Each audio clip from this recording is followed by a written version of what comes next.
नमस्कार किसान साथियों। आज हम इस वीडियो में पैडी मतलब धान के बारे में बात करेंगे।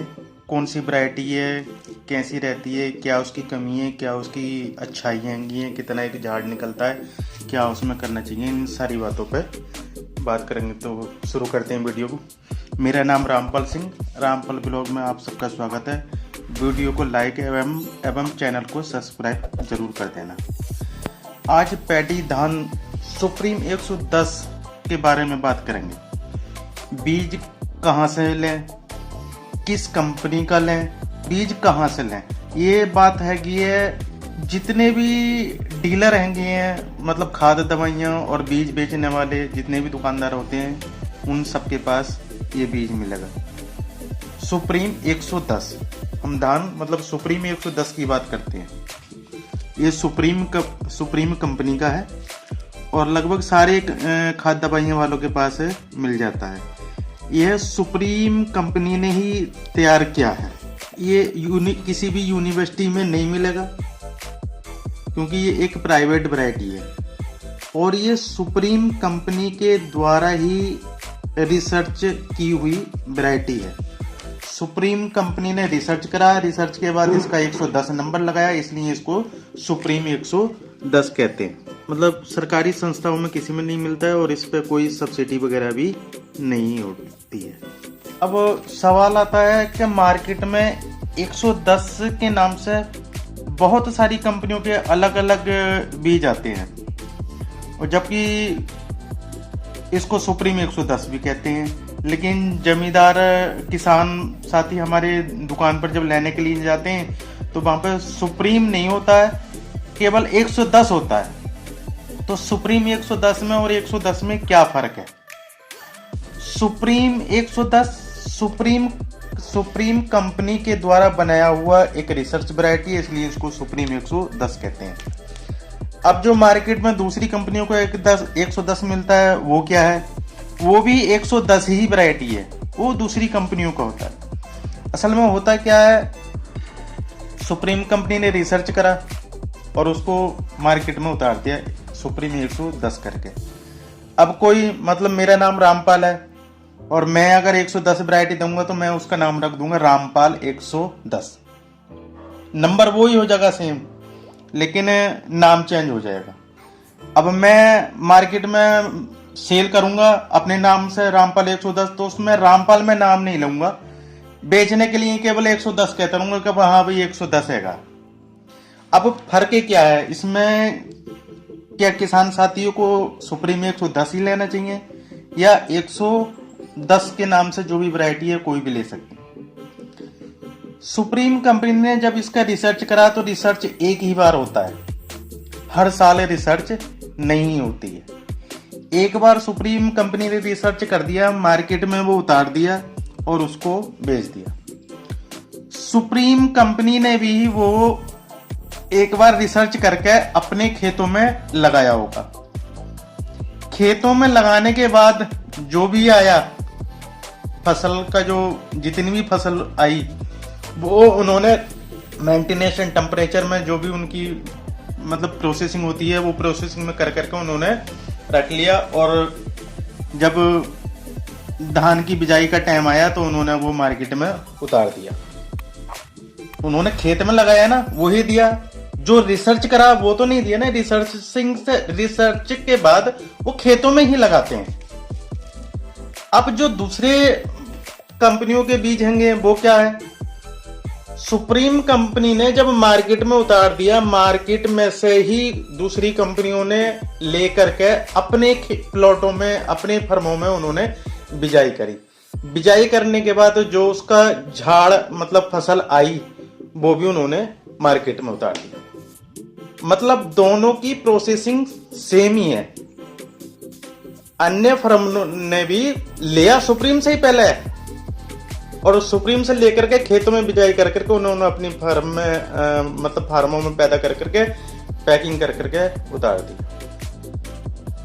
मतलब देखा जाए तो सुप्रीम 110 में और मार्केट में मिलने वाला 110 में कोई खास फर्क नहीं है, केवल कंपनी के नाम का ही फर्क है।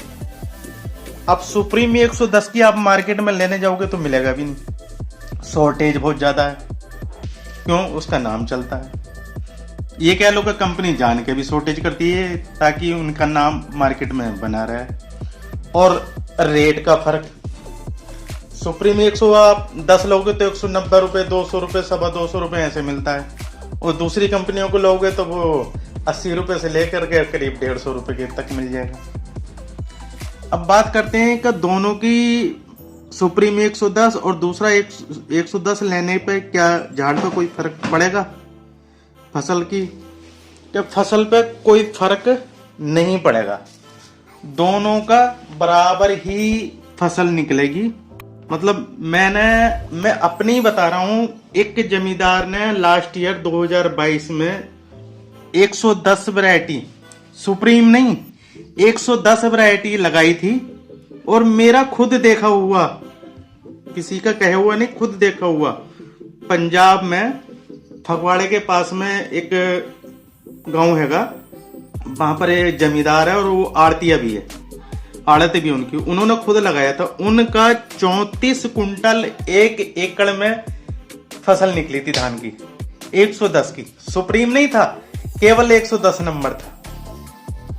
तो इस करके ये झाड़ देख करके मेरे मन में आया कि जमींदार बहुत भ्रमित हो रहे हैं कि भाई सुप्रीम 110 नहीं मिल रहा है, 110 मिल रहा है तो क्या करें, लगाए कि नहीं लगाएं। बिल्कुल लगाओ। हाँ ये है कभी कंपनी का थोड़ा ठीक होना चाहिए, उस कंपनी का नाम मार्केट में होना चाहिए। बाकी आप जिस डीलर दुकानदार से लेंगे तो उससे बेरवा मिल ही जाता है कि भाई कैसी कंपनी है कैसी नहीं हैगी है। तो मतलब फसल के झाड़ पे कोई फर्क नहीं आता, मेरे हिसाब में नहीं है कोई फर्क। अब कह लो सुप्रीम कंपनी है कि हर साल तो नहीं से रिसर्च करती है, वो एक ही बार रिसर्च करके बस उसने मार्केट में दे रही है। वो एक बार रिसर्च कर लिया, अपने फार्मों में उगाते हैं और फिर पैक करते हैं, बेचते हैं।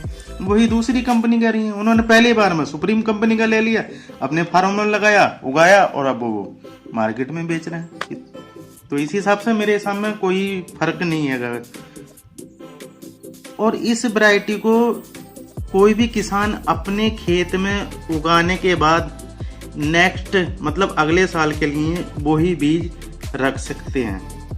हाँ, एक बार लगाने के बाद जब दोबारा आप उसी ब्रीड को लगाओगे तो शायद 1-2 कुंटल झाड़ का फर्क आ सकता है, लेकिन शायद 1-2 साल नहीं आए फर्क। अगर बार बार आप वही बीज में मतलब 3-4 साल बीजते हो फिर फर्क आ जाएगा, पहले और दूसरे साल बहुत मुश्किल है। सुप्रीम 110 को या कोई भी 110 वैरायटी है, सुप्रीम 110 की शॉर्टेज ज्यादा रहती है और जो दूसरी 110 वैरायटी है उनकी कोई शॉर्टेज नहीं रहती, वो आम हर एक दुकानदार पर मिल ही जाते हैं। और 4 किलो 1 एकड़ के लिए ही इसका बीज लगता है। अब बात आती है क्या मंडी में इसको बेचने में कोई प्रॉब्लम आएगी? तो मंडी में इसको बेचने में कोई प्रॉब्लम नहीं आती। जो भी धान का सबसे ज्यादा रेट होता है, सरकारी रेट, उसी रेट में ये 110 जो है बिकता है। तो इस करके मंडी में भी कोई प्रॉब्लम नहीं आती। इसका 110 का डीएसआर कोई कामयाब नहीं है। लास्ट ईयर हमने देखा था कि डीएसआर कुछ जमींदारों ने लगाया था, मैंने देखा था, लेकिन वो कामयाब नहीं हुआ।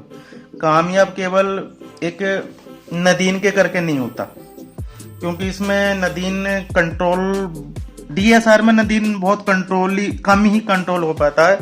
इसलिए इसको डीएसआर से मेरी सलाह है कि ना ही बीजें, क्योंकि मैं आप खुद देखा है फील्ड में। और अगर किसी किसान भाई ने डीएसआर लगाना भी है तो वो डीएसआर के साथ साथ उतने खेत की पनीरी भी जरूर बीज लें। थोड़े से पैसे तो जरूर खर्चे आ जाएंगे, लेकिन जमींदार का खेत नहीं खराब होगा।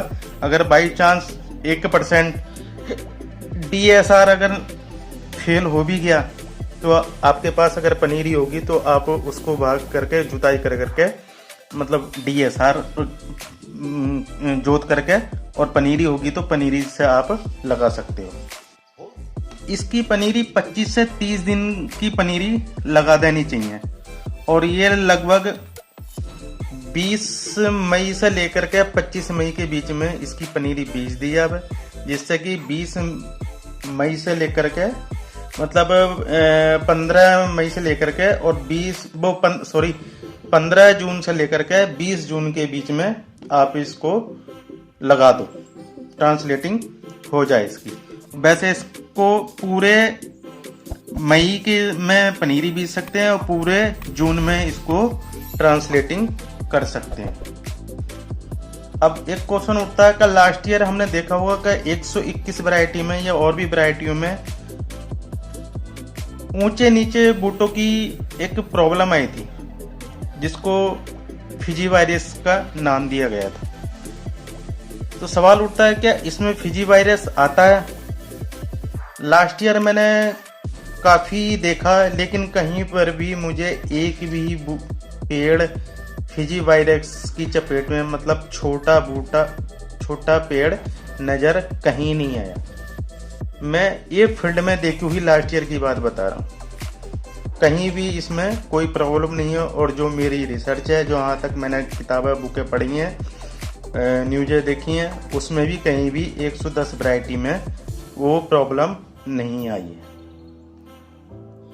ये वैरायटी ज़्यादा मतलब हवा वगैरह जो चलती हैं उसमें गिरती भी नहीं है। गिरने की अगर समस्या आएगी तो जब आती है जब हम ज़्यादा मात्रा में यूरिया मतलब नाइट्रोजन डालते हैं तब। नाइट्रोजन इसमें 2 से 2.5 बैग ही बहुत है, दो बोरे ही बहुत है। नाइट्रोजन ज्यादा अगर इसको पड़ जाएगी तो लास्ट में आकर के इसमें दाने खाली ज्यादा हो जाते हैं और पराली बहुत ज्यादा हो जाती है और थोड़ा फसल जो है कम निकलती है। शुरू में इसमें देखने को मिलता है जब हम ट्रांसलेटिंग करते हैं तो 40, 45, 50 दिन पे 60 दिन तक इसमें नजर आता है। दूसरी वैरायटियों के मुताबिक इसका मतलब जो बूटा बनता है, टिल्लिंग्स जो होती है वो कम दिखाई देती है, ज्यादा नहीं होती। उसकी टिल्लिंग से कम देखने के चक्कर में हम सोचते हैं कि ये शायद इसको खाद की जरूरत है, तो हम और खाद डाल देते हैं। हालांकि उसमें कोई खाद की कोई कमी नहीं होती, वो उसका करैक्टर ही ऐसा है। पहले देखने में ये ऐसा लगता है कि भाई ये शायद मतलब चल नहीं रहा, पेड़ चल नहीं रहा, इसका करैक्टर ही ऐसा है। तो उस करैक्टर के चक्कर में इसमें कोई ज़्यादा खाद न डालते हैं, नहीं तो लास्ट में बहुत नुकसान झेलना पड़ेगा। 60 दिन के बाद जैसे ही अपना ये थोड़ा ग्रोथ का टाइम आता है तो ये ऑटोमेटिक ही अपने आप ही एकदम काफ़ी टेलिंग से कट जाता है और अच्छा बूटा बन जाता है। तो इस करके खाद का भी ध्यान रखना है। बाकी किसी भी हाल में इसमें कोई भी नेगेटिव पॉइंट नहीं है इस वैरायटी में, कोई भी जमींदार इस वैरायटी को लगा सकते हैं। बाकी इस वैरायटी के बारे में अगर कुछ और भी जानकारी लेनी हो तो आप कमेंट कर सकते हैं, आपके कमेंट का मैं ज़रूर जवाब दूंगा। नमस्कार, आपका दिन शुभ हो।